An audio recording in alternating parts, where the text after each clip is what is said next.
Hi there, Tragon Turner here, Technical Services Manager for Nelsen Corporation. Welcome to another edition of Tragon's Tuesday Tech Tips. Did you know on the Nelsen Water Solutions valve, you can actually, during your service call, you can see if there have been any errors occurred on this valve.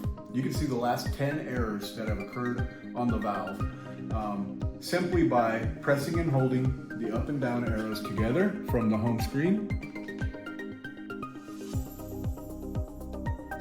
and then pressing and holding the up and down arrows from the home screen again. Gets us into our history. You're going to press next. You can see how many days it's been on, how many regens, how many gallons, and you can see the error log. You can see the last 10 errors that have occurred.